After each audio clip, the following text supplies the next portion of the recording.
नमस्कार जी, प्रधानमंत्री जी नमस्कार।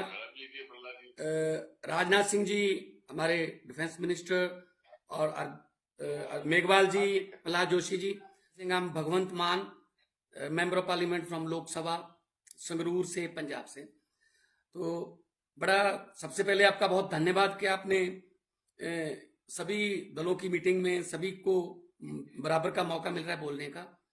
बहुत अच्छा डिस्कशन चल रहा है, अपने अपनी क्षेत्र की और अपने पार्टियों की तरफ से व्यूज आ रहे हैं। सबसे जो ऑलमोस्ट सभी वक्ताओं ने इस बात को प्रेफर किया है, इस बात का जिक्र किया है, जो खेती के कानूनों का जो आंदोलन है किसानों का, वो बहुत जन आंदोलन बन चुका है। और 26 जनवरी को जो लाल किला पर हुआ, उन्होंने डिफेम करने की कोशिश की। और मैं क्योंकि राजनाथ जी आप जय जवान और जय किसान का प्रॉपर मैं कहता हूं रिप्रेजेंट करते हैं, जवानों के डिफेंस मिनिस्टर हैं और खुद किसान परिवार से आप आते हैं। तो उस दिन जो हुआ वो बहुत दुर्भाग्यपूर्ण है, लेकिन पूरे आंदोलन को उसके साथ जोड़कर नहीं देखना चाहिए। जो मैं कहता हूं जो असली किसान है, उन्होंने वही रूट फॉलो किया जो रूट दिल्ली पुलिस द्वारा बनाया गया था, और वो शांतिपूर्वक अपने ट्रैक्टर मार्च करके वापस वहीं पे चले गए।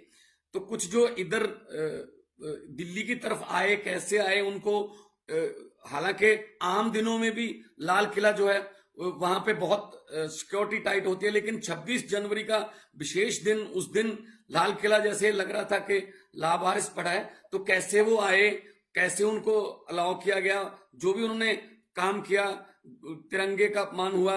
तो मतलब ये कोई भी जो सेंसिबल आदमी है, जो देश का सच्चा देशभक्त है, राष्ट्रवादी है, तो वो तो इस घटना की निंदा ही करेगा, हम भी निंदा करते हैं। और पर उसके आड़ में कुछ जो जो लोग वहां पे आए ही नहीं, उन पर भी मुकदमे दर्ज हो रहे हैं। तो जैसे कि गुलाम नबी आजाद साहब भी बोल रहे थे, इससे क्या होगा, इससे और भड़काहट होगी। और वो देश का अन्नदाता है, किसान है, वो 2 महीने से वहां पे बैठा है बॉर्डर, दिल्ली के बॉर्डर्स पर। हालांकि बातचीत उनके साथ चलती रही, 11 दौर की बातचीत भी हुई। तो इसका मतलब यह है कि बातचीत चल रही है, उसमें प्रस्ताव भी रखे गए गवर्नमेंट की तरफ से कि हम 1.5 साल के लिए सस्पेंड कर देंगे, अमेंडमेंट्स कर देंगे, कानूनी गारंटी एमएसपी की देंगे, लेकिन नई बात बनी। तो मैं एक सबसे पहले यही आग्रह करना चाहता हूं कि लोकसभा के सेशन में इससे बड़ा देश के अन्नदाताओं को कोई गिफ्ट नहीं होगा, तोहफा नहीं होगा, कि अगर आप इन कानूनों को वापस लेने के लिए कोई बिल लेके आए, ऑर्डिनेंस लेके आए।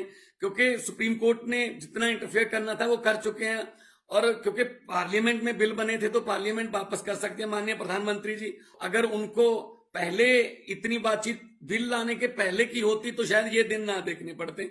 लेकिन अब अगर जो है उनके मन में ये है कि इससे हमारा नुकसान हो रहा है, तो आप कृपया इन तीनों कृषि कानूनों को वापस लेने का बिल लाकर, इससे बड़ा कोई तोहफा नहीं होगा। क्योंकि वो ट्रैक्टर जो जिनका मुंह अब दिल्ली की तरफ है, उनका मुंह अपने अपने खेतों की तरफ हो सकता है, वापस जा सकते हैं वो। आपके एक छोटे से इतनी सहानुभूति अगर आप दिखाएं, अपने भारत देश का नाम भी इस बात से रोशन होगा कि हाँ, वहां वाकई लोकतंत्र है। अगर लोगों को कोई कानून पसंद नहीं है तो सरकार उसका संज्ञान लेती है। जहां तक किसानों का विषय आपने स्पर्श किया है, मैं 22 तारीख की किसानों के साथ नरेंद्र सिंह जी तोमर और समिति की जो मीटिंग हुई, उसके बाद जो नरेंद्र सिंह जी तोमर ने कहा है उसको मैं दोहराना चाहता हूं, और आज भी आपके माध्यम से वही मैसेज मैं कन्वे करना चाहता हूं।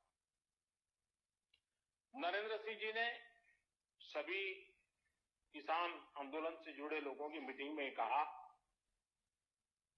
कि हम लोग आज समझौते पर नहीं आ पा रहे हैं, हमारी तरफ से ये प्रस्ताव आपको हम दे रहे हैं, आप जाकर के चिंतन मनन कीजिए, और मैं एक फोन कॉल पर दूरी पर हूं, आप जब भी मन बना लें, मैं कुछ ही घंटों में आपके साथ मिलने का कार्यक्रम और स्थान तय कर लूंगा।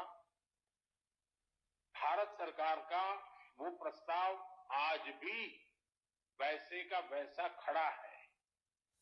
आपके जितने भी परिचित आंदोलनकारी हैं, आप उनको जरूर बताइए कि तोमर जी ने तो स्पष्ट शब्दों में कहा हुआ है कि भाई ये हमारा प्रस्ताव है, आप आइए, एक फोन कॉल कीजिए, बात आगे बढ़ेगी। और मुझे विश्वास है कि आप सब भी चाहते हैं कि बातचीत से इसका समाधान निकलना चाहिए और सरकार भी लगातार प्रयास कर रही है कि इसका समाधान बातचीत से होना चाहिए।